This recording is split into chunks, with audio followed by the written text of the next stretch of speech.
Halo saudara, kita lanjutkan lagi ya mengenai soal perhentian. Ya kan, bahwa Yesus adalah perhentian, sahabat kita.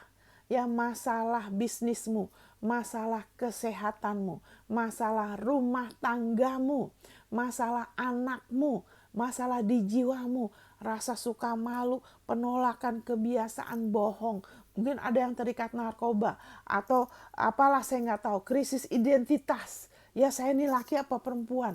Masalah itu semua sudah diselesaikan, sudah diatasi oleh Yesus. Amin. Karena dialah perhentian kita. Itu sebabnya Yesus mengatakan bersukacitalah. Sebab aku sudah mengalahkan dunia. Bukan kita, bukan jerih payah kita. Dia yang sudah mengalahkan dunia. Dunia buat kita. Di dunia ada apa? Di dunia ada apa? Di dunia ada iblis. Di dunia ada masalah. Ada berbagai macam kekurangan. Amin. Ada berbagai macam masalah. Tapi dia sudah menyelesaikannya untuk saudara dan saya. Amin, saudara. Nah, itu kan disebut sebagai perhentian. Maksudnya berhenti apa? Perhentian tuh kalau bahasa Inggrisnya rest. Ya kan? Rest room. Ya kan? Kamar kecil, di mana kalau orang aduh perlu ke kamar kecil kan nggak enak rasanya ya. Tapi kalau sudah selesai, aduh rasa lega. Ya kan, nggak ada lagi yang ngeganggu. Maksudnya perhentian tuh kita berhenti gelisah, berhenti berupaya begini gitu supaya mengatasi masalah kita, memenuhi kebutuhan kita, berhenti di dalam nama Yesus dan mulai ya trust, rest, berhenti, masuk ke dalam perhentian dia. Kita bernapas lega dulu karena kita percaya. Terima kasih Tuhan Yesus. Nah, setelah itu apa? Kita lihat firman-Nya. Kita lihat firman-Nya mengatakan apa? Firman-Nya adalah perhentian dia. Firman kasih karunia-Nya. Ya kan, kenapa kasih karunia? Karena dia yang sudah berupaya. Dia yang sudah berlelah-lelah buat kita. Amin. Alkitab bilang, oleh kasih karunia melalui iman kamu diselamatkan. Jangan ada orang yang memegahkan diri. Itu bukan hasil pekerjaanmu. Ya kan, di Efesus 2 ayat 4 sampai 10 lah, jangan cuma 8, ayat 4 sampai 10. Ya kan, itu bukan hasil usahamu, oleh kasih karunia melalui iman engkau dikeluarkan, ya kan, dari masalahmu, masalah rumah tanggamu. Haleluya, engkau mengalami terobosan mengenai masalah anakmu, oleh kasih karunia melalui iman. Masalah bisnismu selesai, masalah hutangmu selesai, oleh kasih karunia melalui iman. Amin, saudara. Haleluya. Haleluya, pegang janjinya. Amin. Karena waktu itu saya bicara dari Ibrani 4 kan, mengenai perhentian, mengenai penyediaan Allah. Ya kan, dimana kita harus jadi prioritas. Makanya firman Tuhan mengatakan apa? Jangan coba-coba nambahin sendiri ya. Prioritaskan dulu, cari dulu kerajaan Allah dan anugerah kebenarannya. Ya kan? Ya kan? Di situ dikatakan cari dulu, kan itu kita udah sering dengar itu. Tapi itu jadi frase yang mati. Karena seringkali kalau ditanya balik, saya suka tanya apa itu kerajaan Allah, orang nggak bisa jawab. Saya bilang kalau kamu nggak ngerti, kenapa kamu tidak bertanya? Kenapa? Karena tidak dengar dengan iman. Tidak dengar benar-benar fokus. Kalau kita benar-benar fokus kan, cari dulu kerajaan Allah itu apa sih? Gitu loh. Tanya kan, gimana bilang amin?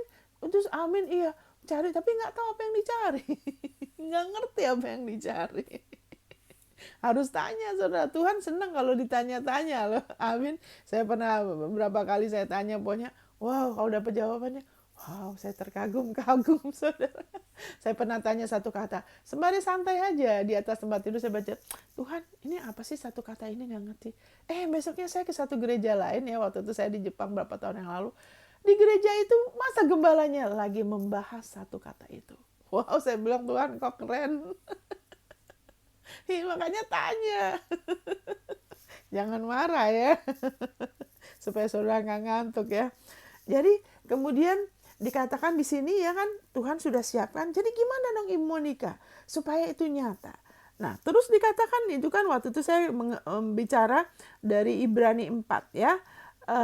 Setelah itu kan Tuhan bilang kita harus berupaya masuk perhentiannya. Gimana caranya? Kita harus banyak maksudnya dengar firman, kita harus prioritaskan. Terus ayat selanjutnya dikatakan gini, ya ayat 12.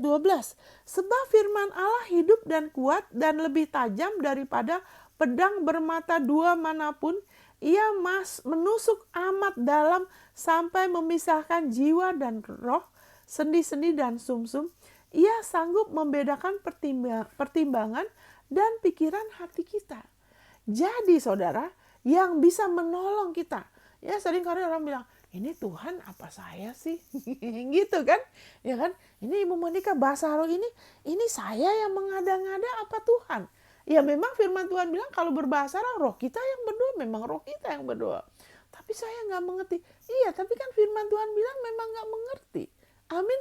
Memang pikiran kita nggak ngerti karena itu bahasa yang di luar intelek manusia.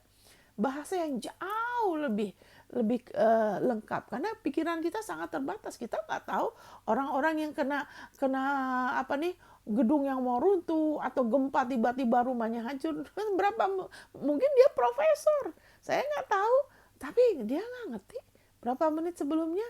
Segala intelek manusia nggak ngerti loh. Makanya bahasa roh itu salah satunya lebih dari itu ya. Kalau sudah mau, sudah bisa ya. Kalau nggak mau, ya Tuhan juga nggak marah, tapi lebih baik dipenuhin ya, dan berbahasa roh. Jadi hanya firman Allah yang bisa menolong memisahkan kita. Jadi kalau seseorang tuh sering bingung, berarti apa? Perlu lebih merenungkan firman Tuhan. Ya kan, kuantitas dan kualitas. Perlu lebih banyak perhatikan. Ya kan? Ada yang perlu dibaca, ada yang perlu direnungkan, ada yang perlu diperkatakan, ada yang perlu dicatat. Sehingga kita lebih jadi bisa memilah. Oh ini bukan, ini nggak sesuai firmannya. Tapi kalau enggak saudara, iya aja gitu kan. Seperti waktu itu saya dengar orang itu kena penyakit harus gini, oh ya udah terima aja itu apa tuh apa nih, oh salibnya kamu gitu kan. Padahal penyakit itu kutukan. Nah kenapa saya bisa tahu? Karena firmannya bilang, itu ada di daftar kutukan nih, Ulangan 28. Ya kan? Saya pernah bilang ya, ulang-ulang bacalah. Ya kan, daftar kutukan. Supaya apa? Ulangan 28 ayat 16 sampai 63 itu semuanya daftar kutukan. Kenapa sampai banyak itu?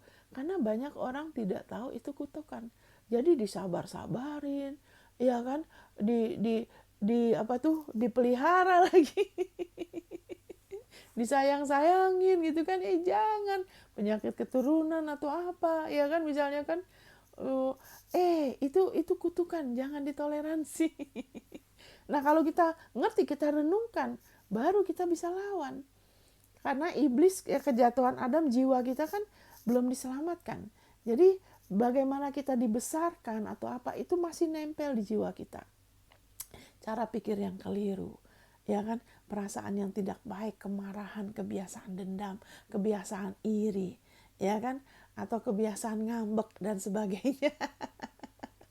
Ya, kebiasaan suka mencela, ya kan, suka apa tuh, nyindir orang, ya kan, sinis, ya kan, itu semua ada di jiwa.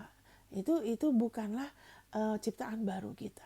Itu yang lama. Itu kadang masih nempel di jiwa, dan yang bisa nolong memisahkan itu hanya firman. Ya, bukan dengan doa, firman. Dengan firman kita pegang dan kita lawan itu. Kita lawan itu yang kita tahu tidak baik yang ada dalam diri kita. Kita lawan. Amin, sudah. Enggak, firmannya ngomong ini. Wah, aku nggak mau ini. Dia orang yang gini-gini. Aku benci, aku mau buang muka. Tapi kemudian kita bilang firmannya mengatakan mengampuni, mengatasi kebaikan, kejahatan dengan kebaikan. Ya, itu renungan. Enggak, dalam nama Yesus, saya kebenaran Allah dalam Yesus, aku mengalahkan nih, ya kan? Firman Tuhan mengatakan, nah itu dilawan itu, ya kan? Saya berikan contohnya begini. Waktu itu pernah ada satu orang yang dia mengeluh, aduh saya ini udah nggak tahan dengan orang ini, katanya. Orangnya ini kritis banget gitu loh. Saya harus belajar nyetir dari dia. Saya udah pengen berhenti aja deh. Saya ini harus 1 jam sama dia loh. Terus selama 1 jam tuh dia ngomong terus yang bikin saya sebel. Jadi saya kemudian bilang, kamu berdiri atas firman. Karena gini, di mana-mana orang itu akan ada masalah, saya bilang. Kita nggak bisa ngontrol orang. Dan kita jangan biarkan hidup kita dikontrol sama orang. Kalau orang baik, baik sama kita baru kita happy. Nanti kalau enggak sampai nggak bisa tidur, wah rugi udah begitu. Itu membiarkan diri kita dikontrol sama orang. Itu namanya jadi ekor bukan jadi kepala. Jangan mau. Kita bilang kita diberkatin, kita sudah diluputkan, kita sudah dijadikan kepala. Itu bukan berarti kita ngebos. Kita ngebos sama iblis. Ngebos sama daging kita boleh. Tapi maksudnya kita jangan ikutin itu, perasaan itu. Ya kan udah langsung mau berhenti. Tunggu dulu, saya bilang. Kamu pegang ayat itu yang menyatakan bahwa Allah membenarkan kamu karena Yesus. Ya kan 2 Korintus 5 ayat 20. Dia yang tidak mengenal dosa jadi dosa agar aku dijadikan benar Allah. Roma 5 ayat 1. Ya, karena kita yang dibenarkan dengan Allah, kita memiliki damai sejahtera dengan Allah melalui iman oleh Yesus. Pegang ayat-ayat itu bilang. Kamu ngakuin. Karena kita nggak bisa ngontrol orang, tapi kita bisa ngontrol diri kita. Kita bisa mengontrol emosi kita melalui apa? Dengan iman, dengan firman. Karena roh kita lebih kuat loh. Kalau kita izinkan roh kita bangkitkan dengan kita menyuarakan firman-Nya, dengan kita memperkatakan firman-Nya, ya kan? Itu roh kita akan bangkit dan bisa menolong mengatasin jiwa kita, kemauan kita ya. Kadang-kadang orang kalau udah masalah udah langsung mau pindah lah, mau berhentilah, itu berarti masih mengizinkan jiwanya menguasain. Tunggu dulu, firman-Nya ngomong apa? Hati kita, Tuhan taruh apa di hati kita? Harusnya begitu. Tapi tanpa firman-Nya yang akan memisahkan, itu akan susah. Ya kan, karena terlalu nempel di jiwa. Hanya firman yang benar-benar bisa memisahkan. Karena firman Tuhan itu pedang bermata dua, dan itu roh. Firman-Ku adalah roh dan hidup. Ya, roh Tuhan itu lebih hebat dari kelemahan kita. Lebih hebat daripada kesalahan Adam. Roh Tuhan itu mampu menolong kita, mampu membuat kita lebih lagi merdeka. Maksudnya lebih lagi berjalan di dalam kemerdekaan kita. Saya harus hati-hati karena kita sudah dimerdekakan. Cuman jiwa kita yang harus terus-menerus lebih lagi diperbarui oleh firman-Nya sehingga kemerdekaan itu lebih lagi dimanifestasikan. Jadi orang itu saya bilang kamu belajar. Karena kalau enggak, di mana-mana juga sama nanti orang pasti akan ada yang begitu, saya bilang. Karena tanpa Yesus orang itu tidak mampu loh untuk melakukan yang benar. Ya kan, orang berdosa kan berdosa terus dengan mulutnya, dengan ini dan itu nggak ada habisnya karena orang berdosa. Akhirnya puji Tuhan, orang ini dia masih muda tapi dia mulai praktekkan. Akhirnya dia bilang, ternyata setelah saya gitu saya jadi tenang. Kenapa kemudian kok dia jadi ikut tenang katanya. Terus kita jadi bisa ngobrol-ngobrol dengan baik. Akhirnya malah setelah saya selesai belajar nyetir dari dia, hubungan kita jadi baik. Kita saling exchange gift. Dia mulai terbuka sama saya. Oh, saya ada masalah gini dan masalah itu. Yang tadinya menyebalkan. Yang tadinya mengganggu, itu yang negatif yang bla bla bla, yang gak enak. Ya kan? Tapi waktu pakai itu jubah anugerah kebenaran, ya kan, pakai itu firman yang mulai dengan pedang lawan tuh kemauan kita tuh yang maunya kalau ada apa-apa udah langsung, ya kan, langsung pindahlah, berhentilah, nggak mau kenal, marahlah, ngambeklah, dendamlah, ngomel ke orang, selalu ngomongin, ya ada. Itu jiwa kita itu yang perlu diperbarui dengan firman-Nya. Nah, saya kasih contoh satu lagi. Ya kan, beberapa contoh yang pernah saya ajarkan, mereka ngalamin loh. Pernah juga anak saya yang kecil gitu kan, waktu itu saya bilang, ayo kamu berdiri atas kebenaran kamu ya supaya kamu damai. Ya mam, waktu itu kita udah hampir ribut loh karena dia manajer atau apa. Waduh, ini orang ini gimana. Tapi saya ngakuin, kita nggak jadi ribut loh mam. Malah kita jadi ketawa-ketawa kata gitu kan. Ya tapi minggu depannya dia bilang, mam, itu ada masalah itu yang hampir mirip tapi kok nggak jadi ya. Saya bilang kenapa? Karena kamu harus percaya lagi. Karena kita dibenarkan karena iman. Yesus dibenarkan karena perbuatan. Kita enggak loh. Kita dibenarkan karena iman. Makanya kita harus dengar lagi. Biarpun kita udah ngalamin hal yang luar biasa, kita nggak bisa hidup dari masa lalu. Iman tuh selalu segar, selalu now. Makanya kalau bahasa Inggris, now faith is, iman sekarang. Harusnya diterjemahkan sekarang sebagai iman sekarang. Iman tuh selalu sekarang. Karena Allah kita tuh I am. I am tuh berarti selalu ada dan selalu sama, nggak akan pernah berubah. Dia selalu sekarang. Dia nggak hidup cuman dia tuh di luar time ya, dia di luar waktu. Jadi dia bisa lihat masa lalu, dia bisa sekarang bisa lihat depan, tapi dia selalu sekarang. Amin. Makanya I am. Aku adalah aku. Amin. Dia bukan Allah yang mati, bukan Allah yang akan dia sudah di masa depan kita, jadi dia tetap selamanya. Itu Allah kita. Amin. Saudara. Haleluya. Thank you Jesus. Makanya biarpun kita udah ngalamin itu jangan kita berasumsi, oh saya udah tahu kok gini-gini ini. Itu bukan iman itu. Maksudnya itu tidak akan kita bisa jadi patokan akan oke lagi kecuali kita dengar lagi dan ngomong lagi. Karena iman tuh diaktifkan oleh pernyataan kita, pernyataan mulut kita. Ingatlah kita mengalahkan iblis, ya kan, melalui darah domba, bahwa kita sudah diampuni, kita sudah dibenarkan oleh karena darahnya, dan perkataan kesaksian itu maksudnya the confession, ya pengakuan iman kita. Ya nggak bisa, iblis tuh kalau kita cuma diam aja dia sih seneng. Tapi waktu kita mulai memperkatakan firman-Nya, saudara, waduh, itu dia gitu ya. Kita mulai pedang, ya kan, pakai baju jiraya, dia kewalahan, saudara. Amin, karena dia sudah kalah, ya, dia sudah kalah. Jadi di sini dikatakan, jadi pedang, firman itu pedang menusuk amat dalam, ya kan? Jadi kalau saudara bilang, saya bingung ya, waktu itu saya pernah mengajarkan dari Kolose mengenai kehendak Tuhan. Monica, saya bingung, kehendak Tuhan apa ya? Nah itu tuh berarti apa? Berarti firman-Nya masih ada yang perlu masuk di jiwa, ya kan? Kadang-kadang kita pikir Tuhan kan, firman Tuhan bilang kadang-kadang kita pikir kita benar di mata kita, tapi sebetulnya kita nggak murni, ya kan? Motivasi kita kurang murni. Nah firman itu akan nolong kita akan bisa ngerti, sehingga kalau kita murni kita akan tahan uji. Dan firman itu yang nolong kita. Oh iya ya, kayak waktu itu pernah, bentar ya saudara ya.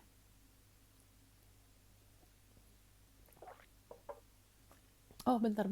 Saya mau kasih contoh satu lagi. Satu orang ibu, dia kerja di satu tempat, dia bilang, Ibu Monica doakan saya loh. Bos saya tuh susah sekali orangnya sifatnya. Kayaknya apa yang saya perbuat itu gak pernah cukup, dia bilang. Orangnya kritis banget. Nah saya ajarin juga seperti ini. Pakai jati diri kamu. Kamu juga diterima Allah bukan karena kamu baik. Kamu dikasih, kamu dibenarkan karena ini. Ayo kamu berdiri. Dia praktekkan. Akhirnya dia kasih sama juga laporannya. Ibu Monica, ternyata bos saya jadi berubah, kata gitu. Saya ngaku-ngakuin itu, tiba-tiba dia terus jadi curhat-curhat. Jadi terbuka sama saya. Dia jadi baik. Nah itu kan. Kenapa? Karena orang ini yang berubah duluan. Kadang-kadang kita mau orang lain yang berubah. Ya kadang-kadang seorang suami atau seorang istri doakan pas istrinya apa suaminya supaya berubah. Nggak usah fokus begitu. Fokus aja sama Yesus. Fokus aja sama firman-Nya. Kita sendiri fokus sama Yesus, nanti dia akan pimpin kita dalam kita berdoa. Supaya kemudian kita jangan pikir kita oke, karena kita mulai ngebanding-bandingin. Saya harus perlu doakan, dia kayaknya perlu sekali itu didoakan. Tapi terus kita bilang kita nggak bisa ngelihat balok di mata kita. Kelihatan selumbar di mata orang lain, tapi balok yang di mata kita nggak kelihatan. Makanya nggak usah terlalu fokus ke orang lain, kepada kelemahan orang. Terfokus ke Yesus saja dalam kita mendoakan, berdoa firman-Nya. Tuhan, firman-Nya yang mana untuk memberkati, untuk nolong. Bantu aku. Amin, saudara. Haleluya. Dan kalau kita fokus ke dia, kita nggak akan gampang sakit hati. Kita nggak akan gampang tersinggung. Karena kalau kita lagi fokus sama dia, terus kita pakai jati diri kita, itu kita kan lagi pakai Kristus. Ya, Yesus tuh orangnya nggak tersinggungan loh. Amin, saudara. Jadi kalau kita masih suka tersinggungan, kita belum benar-benar pakai. Kita pikir kita udah pakai. Karena kalau kita mulai pakai, lebih lagi kita lebih pakai. Ya kan, jadi sifatnya dia jadi sifatnya kita loh. Kita akan punya belas kasihan sama orang. Kita jadi orang, kan Tuhan Yesus kan datang memberikan hidup. Ya kan kita jadi, dia melihat orang tuh, wah seperti domba gak bergembala. Ya kan? Nah kalau ada orang ngelihat orang tuh, wah orang itu uangnya banyak, orang itu keren, orang itu, ya kalau Yesus gak begitu. Amin. Kalau Yesus gak begitu. Kalau dia ngelihat orang tuh seperti jiwa tuh, aduh domba gak bergembala. Kasihan, berbelas kasihan. Nah kita juga gitu, kita akan begitu. Amin. Dan dia tidak datang untuk menghakimin atau menghukum. Nah, kalau kita terus pakai jati diri kita, Tuhan akan pakai kita seperti dia membawa apa? Restorasi. Restorasi, kita selalu mencari jalan untuk menolong. Ya kan, karena itu sifatnya Yesus tuh begitu. Makanya dia keturunan Yehuda. Yehuda itu sifatnya begitu. Dulu kan saya saya pikir, Tuhan, kenapa engkau nggak pakai kenapa engkau nggak ini Yesus dari keturunannya Yusuf? Karena saya suka Yusuf. Ya, mau cerita Yusuf ya. Tapi Tuhan bilang ini, Yusuf itu dipaksa jadi budak, Yesus enggak. Dan Yesus keturunan Yehuda. Yehuda tuh praise, pujian. Yesus itu selalu menyenangkan Bapa. Amin, saudara. Haleluya. Terus udah gitu, Yehuda pernah waktu Yusuf menyatakan dirinya, dia mau tahan siapa tuh, Benyamin atau apa, Yehuda bilang apa? Aku aja yang ditahan. Nah, itu kan orangnya suka berkorban. Ya, Allah kita tuh begitu ya. Orangnya dia suka berkorban. Dia mengasihin. Allah itu kasih kan. Tapi bukan sembarangan berkorban ya. Karena kalau cuma sembarangan berkorban, orang dunia juga bisa, bukan kasih Tuhan, itu beda, itu buah ya. Amin. Jadi ingat, haleluya. Jadi kalau orang itu bingung, kehendak Tuhan apa sih? Saya bingung. Daripada cuma doa, tanya-tanya terus, lebih baik kan firman Tuhan itu pedang. Renungin firmannya. Renungin Kolose yang waktu itu saya ajar. Kolose 1 ayat 9 sampai 11. Tuhan, penuh aku dengan segala hikmat-Mu untuk mengetahui kehendak-Mu dengan sempurna. Terus mulai renungkan ayat-ayat firman-Nya, terutama ayat-ayat mengenai jati diri kita. Amin. Kalau itu jadi prioritas, ya kita kita akan menolong kita untuk lebih mengalir. Karena kita nggak lagi pakai jati diri kita sendiri. Karena kalau kita tidak pakai betul jati diri kita hari lepas hari, itu nanti manusia lama kita yang masih nempel-nempel di jiwa kita tuh mau mendominasi lagi. Kita mulai mengejar hal-hal yang sebetulnya Tuhan sudah wariskan. Jadi pengenalan akan Allah tidak jadi prioritas. Kita lebih mengejar keberhasilan, inilah, itulah, itu yang jadi utama. Ya, Tuhan itu jadi nomor 2 sebetulnya, nggak jadi prioritas. Nanti kalau udah kepepet baru cari Tuhan, karena lagi kepepet. Makanya saya bilang jangan cari Tuhan tuh kalau ada kebutuhan. Karena kalau begitu terus, ya kan selalu naik turun. Baiklah kita mau cari dia karena kita perlu dia, kita mau menikmatin dia, kita mau lebih kenal dia. Karena tidak ada yang lebih baik dari dia. Dia yang paling baik di dunia ini, dia nggak akan pernah bohong, dia nggak akan pernah menyakiti, dia tidak akan pernah mengecewakan. Segala janjinya adalah ya dan amin, dan dalam segala situasi dia sudah atasi, dia selalu menyertai, dia selalu menolong, membimbing, menguatkan, memulihkan. Amin, sudah. Lebih baik kenal dia dulu. Maksudnya lebih baik kenal dia lebih. Lebih baik kenal dia lebih lagi. Lebih lagi mengerti, tanya, cari, gali. Amin, saudara, renungkan.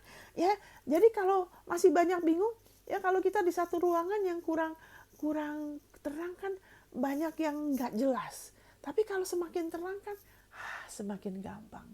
Demikian juga kita. Kalau kita masih bingung, ya kan kehendak Tuhan untuk saya apa? Pakai waktu. Ya kan kualitas dan kuantitas. Ya jangan dengar firman, jangan cuma dengar musik. Ya lagu-lagu pujian. Enggak, dikatakan pedang roh. Ya kan perbarui pikiran. Dikatakan di Roma 12, ya kan persembahkan tubuhmu sebagai persembahan yang kudus. Ya kan hati-hati bergaul. Kalau kita sering lebih banyak bergaul sama orang dunia, lebih banyak nonton hal-hal yang duniawi, itu kita lebih bergaul gitu, itu akan selalu ada kebingungan loh. Karena gelap sama terang itu nggak akan pernah harmonis. Selalu kayak kita tuh kayak ada perang dalam diri kita. Ada kebingungan terus menerus. Ya karena cenderungnya begitu. Mengizinkan tubuh kita. Tubuh kita kan maunya nonton aja seharian. Ya kan main game aja kan. Ya kan nunggu nanti kalau udah kepepet banget. Ya itu tubuh kita. Nah kita nggak bisa begitu loh. Ya persembahkan tubuh kita sebagai persembahan yang harum, yang kudus di hadapan Allah. Ya toh itu Roma 12. Terus ayat 1 dan 2, kemudian perbarui pikiran kita. Ya kan hati-hati siapa yang kita izinkan mempengaruhi hidup kita. Nanti kita yang petik buahnya loh. Ya kan kita nggak bisa nyalain orang. Ya saudara dan saya punya 24 jam sehari. Ya baiklah kita hidup bijaksana. Nah kita harus sadar, saya begini ini nanti apa loh efeknya. Dan kalau nggak ini bersuruh sama dia, ngomong jati diri kita. Biarpun perasaan kita nggak kurang atau apa, ngomong. Ya kan, karena iman kita diaktifkan dengan perkataan kita. Sering-sering ngomong jati diri kita. Ya kan, 2 Korintus 5 ayat 17, ayat 2 Korintus 5 ayat 21, Roma 4 ayat 5 sampai 8, Roma 5 ayat 1 sampai 2, Roma 8 ayat 1, Roma 9 ayat 33. Amin, saudara, banyak sekali. Ibrani 10, ayat 10, 12, 14. Banyak sekali ayat-ayat luar biasa. Ayat-ayatnya juga menyatakan jati diri kita, cipta sebagai orang-orang yang sudah ditebus. Nanti efeknya apa? Saudara akan damai. Ya kan, pedang roh akan menolong saudara keluar dari kebingungan. Karena waktu kita melihat karya Yesus, kita sedang melihat dia. Dan kita sedang mempersembahkan sebagai satu dupa yang harum di hadapan dia. Ya, pujian tertinggi bukanlah musik, saudara ya. Pujian tertinggi itu bukan musik loh, bukan lagu-lagu loh. Pujian tertinggi itu waktu kita mengembalikan firman, ya, firman kasih karunia. Kita mengembalikan apa yang Yesus sudah lakukan buat kita. Itu di hadapan Allah tuh seperti kita tuh kayak di perjanjian lama tuh bawa lagi domba, bawa lagi kerbau. Itu kerbau itu bicara mengenai pewahyuan yang lebih besar. Jadi waktu kita lebih ngerti Yesus bikin apa dari ayat-ayat firman-Nya, kita ngelihat. Ya kan, bagaimana dia diganjar, bagaimana darahnya, ya kan, karena darahnya satu kali selamanya. Persembahan tubuhnya kita sudah dipersempurnakan, satu kali selamanya kita sudah dikuduskan. Nah waktu kita itu kita renungkan, terus kita balikan ke Bapa, itu kita seperti memberikan persembahan lagi. Dan waktu kita lebih banyak, itu bukan lagi domba, tapi itu apa? Kita persembahkan bull, ya, seperti kerbau, sapi, kerbau ya. Itu bicara kita mulai pewahyuan kita lebih besar. Ya kan? Kalau dulu orang yang nggak ini kan cuman kasih burung, berarti apa? Pewahyuannya kecil. Cuman taunya Tuhan tebus kita, ya kita hidup nunggu aja, nanti di sorga baru ini. Jadi pewahyuannya masih sedikit, ya kan? Tapi masih ada korban, ya kan? Tapi kalau makin besar, ya kan, ntar domba, ntar kemudian kalau udah kerbau itu berarti kita udah mulai ada tenaga, kita mulai mau melakukan hal-hal dari dia, ya kan, waktu pewahyuan kita lebih besar. Makanya jangan langsung apa-apa mau pelayanan dulu, apalagi pelayanan yang dilihat orang, ya kan, apalagi terus bersaing lah, ntar iri lah, aduh. Mendingan teguhkan diri aja atas jati diri kita dulu, sehingga kita tidak melakukan hal-hal dari diri kita campur dengan jiwa kita yang lama. Nanti waktu ada ujian itu jadi berat. Tapi kita bertekun, nanti Tuhan yang akan pimpin kita. Tuhan yang akan buka pintu, Tuhan yang akan persiapkan semuanya. Dia berjalan di depan kita. Ya kan? Haleluya, thank you Jesus. Haleluya, thank you Jesus. Jadi haleluya. Nah, saya mau ngomong ini ya. Ini udah mau setengah jam lagi, cepet sekali. Mau ini masih banyak ya. Nah, saya kasih satu ayat ini, ayat lagi deh yang Ibrani 4 itu ayat 13. Dan tidak ada satu makhluk pun yang tersembunyi di hadapannya. Sebab segala sesuatu telanjang dan terbuka di depan mata Dia, yang kepadanya kita harus memberikan pertanggungan jawab. Nah, kalau ini dikhotbahkan begitu saja, tanpa diberikan penjelasan yang sesuai dengan konteks, ini bikin anak Tuhan jadi takut. Aduh, saya pasti kayaknya saya salah deh, saya kayaknya kurang deh. Nah, itu kan kita harus bertanggung jawab, Ibu Monica di sini. Nah, sekarang saya tanya, tanggung jawab saudara dan saya itu apa nomor satu di hadapan Tuhan? Wah, kita harus benar-benar begini dan begitu. Kalau nggak bisa masuk surga, itu udah ngawur itu. Karena saudara dan saya selamat juga bukan karena jeripayah kita loh. Gimana kita mau nerusin dengan jeripayah? Yesus kan pemula penyelesai kita, iman kita. Pemula penyelesai iman kita loh. Amin. Berarti apa? Tanggung jawab saudara dan saya yang terutama. Ingat, tanpa iman orang tidak bisa berkenan sama Tuhan. Kenapa? Bukannya Allah bilang, kalau kamu gak percaya, aku bukan begitu. Karena Allah peduli sama manusia. Dia sedih kalau manusia gak mau percaya dia. Kenapa? Karena dia nggak bisa nyelamatin kecuali orang itu mau percaya loh. Amin saudara. Sebaik-baiknya orang, kalau dia nggak mau percaya sama Yesus, Allah nggak bisa loh. Dia harus mau terima Injil saudara.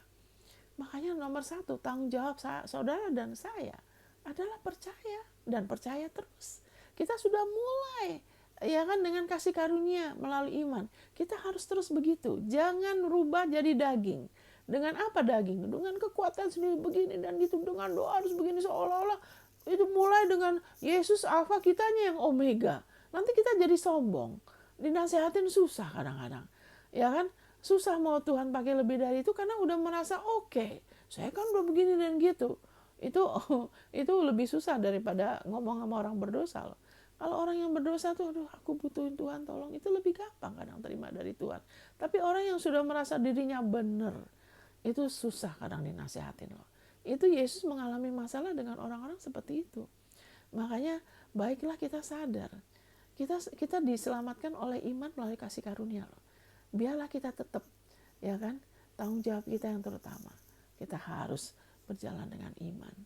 Ya, jangan pernah berusaha, jangan pernah pikir kita oke karena kita udah pelayanan dibandingkan dengan si anu, hati-hati. Ya kan?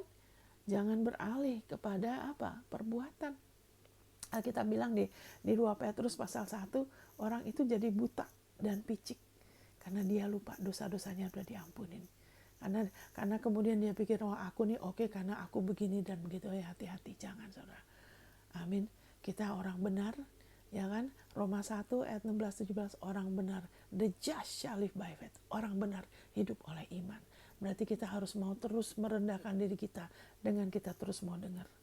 Ya kalau kita mulai merasa kita begini dan gitu, karena saya orang yang rajin, saya orang yang banyak berkorban, hati-hati loh.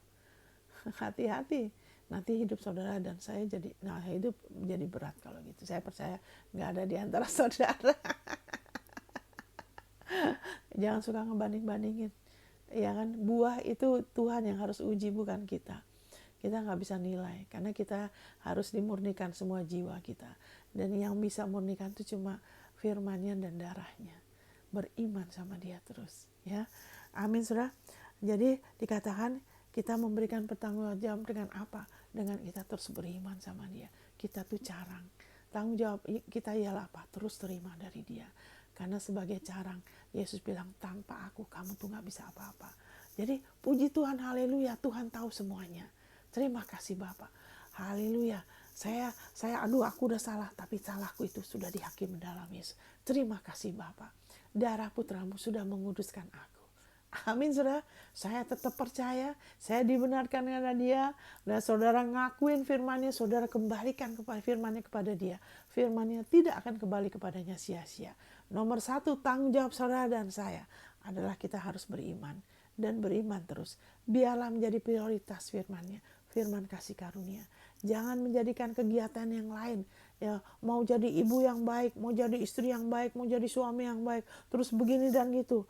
Terus firman-Nya gak jadi prioritas. Jangan saudara. Karena tanpa iman kita gak bisa menyenangkan dia. Dan nomor 1 tanggung jawab kita.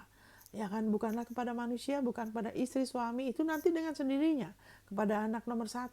Tanggung jawab kita kepada dia. Dengan apa? Dengan kita terus beriman. Beriman kepada kasih karunia-Nya. Amin saudara. Haleluya, puji Tuhan. Tidak susah. Karena kuknya Tuhan Yesus mudah, bebannya ringan. Amin. Yesus rendah hati. Amin, semuanya menjadi baik. Kelegaan adalah warisan saudara. Saudara akan semakin tenang. Sekarang terus menerus sampai Yesus datang lagi. Tuhan memberkati. Amin.